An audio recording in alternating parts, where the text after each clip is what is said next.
Nah, sebagai contoh ya, kita akan menggunakan algoritma sequential search untuk sebagai contoh analisis efisiensi algoritma kita. Jadi ini algoritma sequential search, itu algoritma yang berfungsi untuk mencari nilai K pada array A, ya, pada array A. K itu suatu bilangan, kemudian A itu array, array itu artinya variabel yang bisa menampung banyak nilai ya. Di sini A itu bisa menampung n data, ya, n data. Nah, n data tersebut masing-masing data itu diberi indeks atau diberi nomor ya. Jadi array pertama A0, indeksnya A0. Array kedua A1. Array ketiga A2. Sampai berapa? Sampai n-1. Banyaknya anggota data di A itu adalah n dengan nomor 0, 1, 2, dan seterusnya sampai n-1.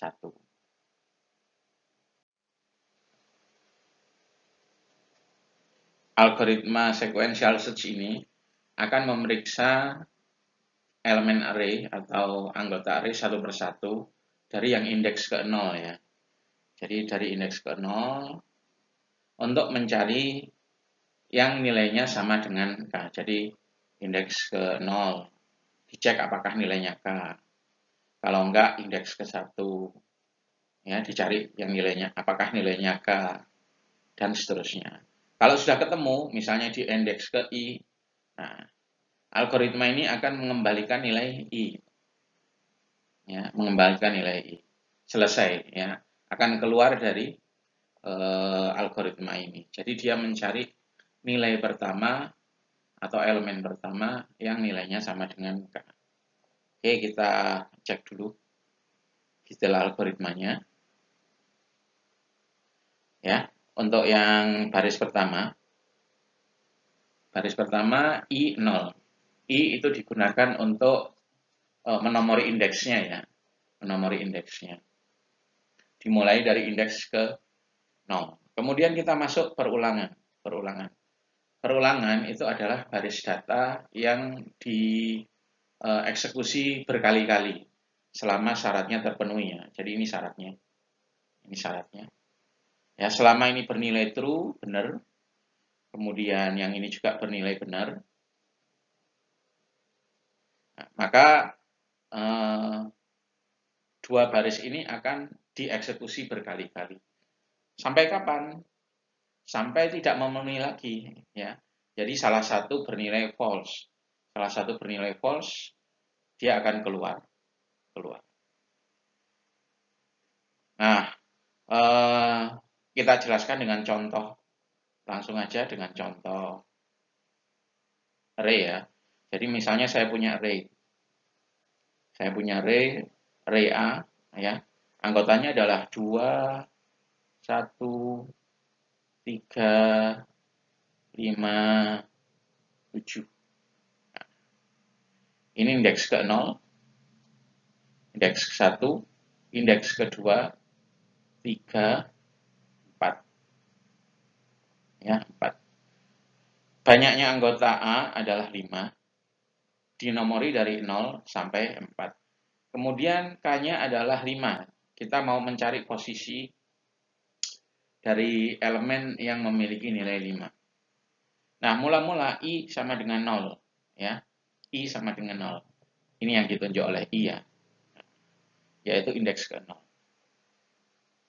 Kita masuk ke baris pertama. Terus kita masuk ke while di sini. While I kurang dari N, NAI tidak sama dengan K. Ya. Nah, syarat pertama kita cek apakah nilai I kurang dari N. Di sini N-nya adalah 5. Ya. N adalah banyaknya anggota. I-nya adalah 0. Jadi apakah yang ini? Apakah 0 kurang dari 5? Ya, benar. Ya, benar. Syarat kedua, AI tidak sama dengan K. AI adalah nilai elemen ke I. Nah, elemen ke-0 nilainya adalah 2. Apakah 2 tidak sama dengan K? K yang dicari adalah 5. Benar. Ya. Nah, kalau dua-duanya terpenuhi, artinya di indeks ke-0, datanya bukan data yang kita cari. Ya. Nah, setelah ini dieksekusi, I sama dengan I plus 1. Jadi, elemen yang akan dicari geser ya. Geser ke sini. Nah, awalnya I sama dengan 0, sekarang I sama dengan 1.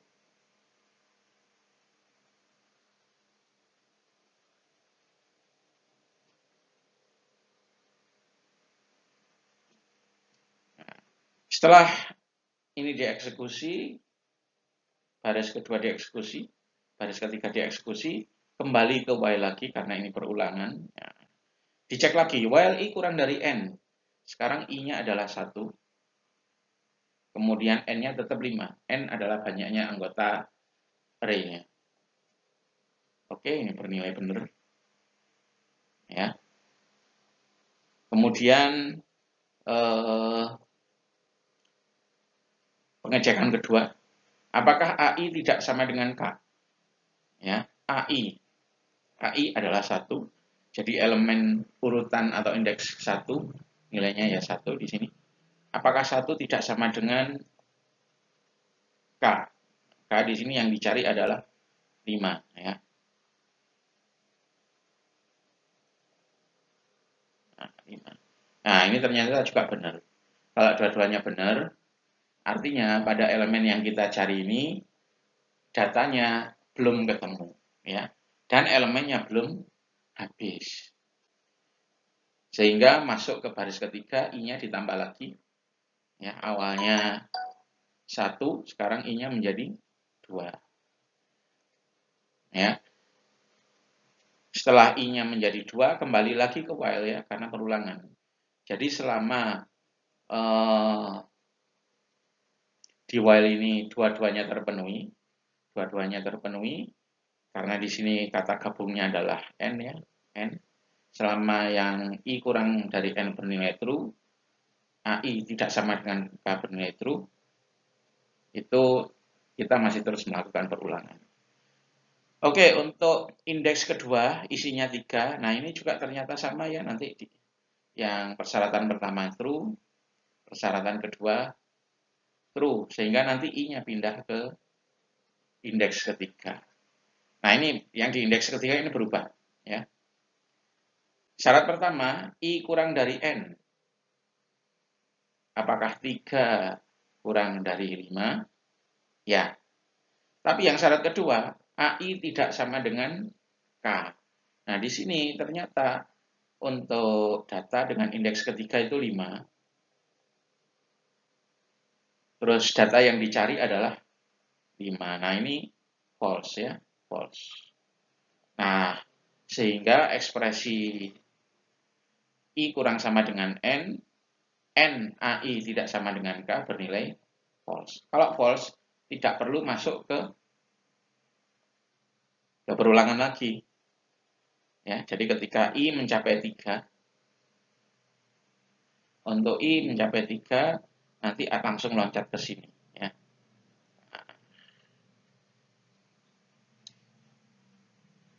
Jadi, nilai K ditemukan pada elemen array dengan indeks 3. Terus di sini dilakukan pengecekan ya. If I kurang dari N, nah tadi I-nya kan 3. 3 kurang dari N, N adalah banyaknya anggota. 5 return I, nah, jadi ditemukan di posisi 3. Else return min 1. Ini untuk kasus di mana sampai elemen terakhir datanya tidak ditemukan ya. Kalau datanya tidak ditemukan sampai elemen terakhir, maka yang dikembalikan adalah min 1. Nah, itu inti dari algoritma sequential search ya. Sebenarnya nggak sulit ya sequential search. Jadi intinya kalau Anda masih bingung ya, saya ringkas. Sequential search itu mencari anggota array A ya yang nilainya sama dengan K ya. Terus dicari dari indeks yang paling kecil secara berurutan ke indeks yang paling besar. Kalau ketemu itu langsung selesai ya, langsung selesai dengan mengembalikan nilai posisi indeks tempat datanya ditemukan. Nah, itu sebenarnya inti dari algoritma sequential search.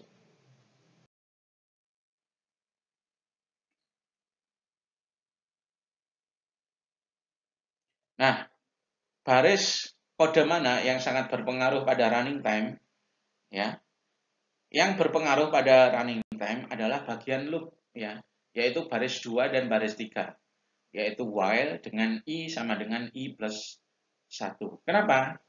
Karena dieksekusi atau dijalankan berulang-ulang. Kalau baris yang lain itu hanya dieksekusi satu kali. Tapi untuk baris 2 dan 3 yaitu bagian loop itu dieksekusi berkali-kali ya. Makin banyak eksekusinya, maka running time-nya akan semakin lama.